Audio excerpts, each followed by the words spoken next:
What's going on, guys? This is Envy Bass here, Lucas Robinson. Been working on the F-150 a lot this year. In the last video I was working on the roof. I ended up finishing the roof. It's nice and solid now.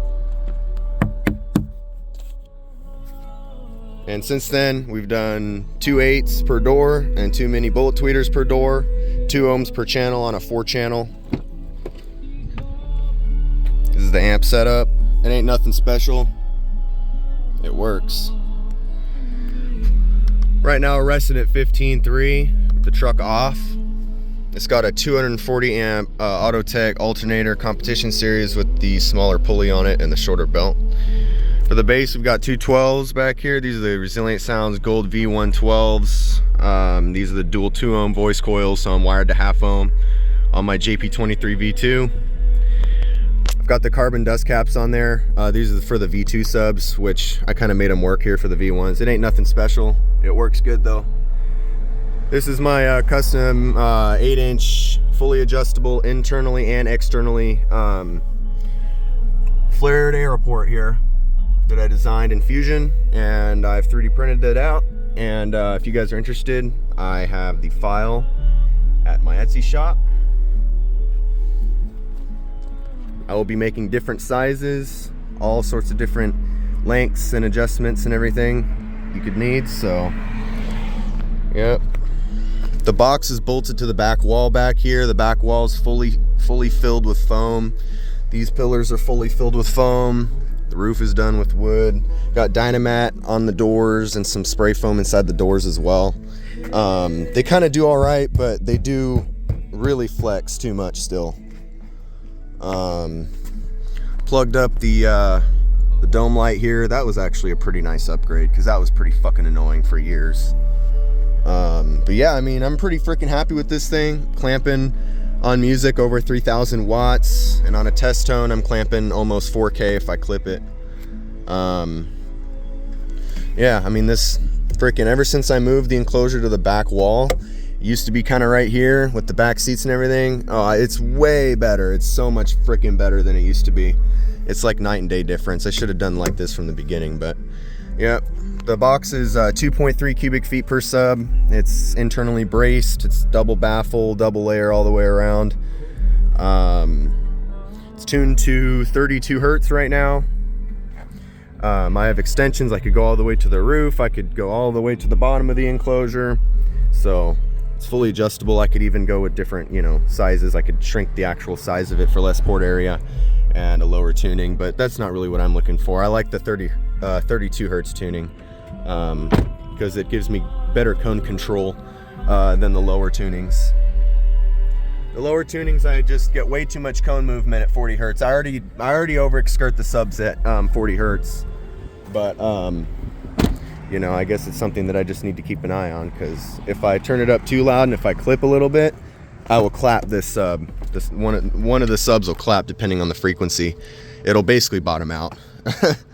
Plug the freaking cabin vents, another huge gain. The box is bolted with 3 bolts, like the seatbelt studs, 2 seatbelt studs, and then another seatbelt mounting bolt going down. And then it's got a whole bunch of giant like wood deck screws going down. So I mean, this box is not going anywhere. My back wall used to flex. Now it doesn't flex at all because it's bolted into the box this way. So the box is making everything just super strong. Eventually it'll probably get a stripper pull. Just it is what it is, because even with the plywood roof, double layer, I still get roof flex a little bit. I still get a tiny bit. So, but it's way better than it was. This window has been fully sealed up, so that one will never roll down. It's fully sealed with PL, if you can see, because the motor went out in that side and I didn't feel like replacing it because I never want that window down anyway, and I want to just make sure it's fully sealed. So that's looking pretty good. We've got all sky-high car audio wiring, except for my engine block ground, but I mean, the NVX is pretty high quality too. For electrical, like I said, I've got the 240 Autotech, the smaller pulley. I've got parallel grounding setup. So I actually have an engine block ground going from the alternator case to the chassis in the front. This is the main chassis ground. to the frame in the back here. Okay, so this can be used as a main return path for the alt, and this one can be. So these are actually shared, and it splits the current almost in half between these two. A little more current goes through the engine block, the dedicated ground, simply because it's a little bit lower resistance. It's a pure copper path all the way to the alt mounting bolt, whereas this one goes through the steel frame, and it has to go through another couple connections and a whole nother wire to make it back to the alt. So I can run it with this one, or I could run it with this one, but I like to run both for the most solid grounding possible. And then I've got a couple 4-gauge body grounds going on too, to kind of help with noise and stuff, because I noticed the body of the truck would actually get some static electricity on it, and you'd touch it and it would shock you. And I was like, that is no good. That is no good. So we fixed that issue. Down and dirty wiring just to get it done and simple. If I need to change something, I can just frickin' change it easy, because I always change this thing, if you guys haven't noticed. This thing's always apart. I've had it apart like 30 times. But yeah, I mean, I'm pretty freaking happy with it. Way more room back here. It's way louder, sounds way better. Subs move less, so it's easier on the subs. I'm clamping, like I'm probably clamping less, honestly, because probably I'm probably getting a lot more rise. It's probably just way more efficient, which is good. I'm dropping maybe a little bit less voltage. I still don't drop very much. I drop at the amp, because I only have, you know, single runs, and I'm wired to half ohm, so I am pretty much pulling more than these can handle once they heat up. But like the bank and everything, the bank doesn't drop hardly at all. Okay, I would say the limiting factor would be these wires right now. The bank only drops a few tenths, and usually it's only because of the bus bars. If you actually monitor the bank voltage, like the actual cell voltage, they almost don't move at all.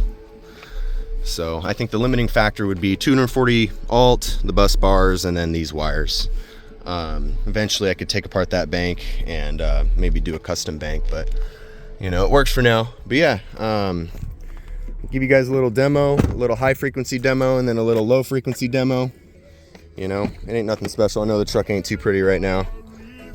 You know, got the PRVA, the PRV audio 8s in each door, and then the Scar bullets, where, you know, I'm not too happy with the, you know, Scar audio brand, but they work. They work for now, and I'm not going to be buying new ones because they work and I already have them. But yeah, I love the sky high wiring. It's good shit. The whole build has all OFC in it.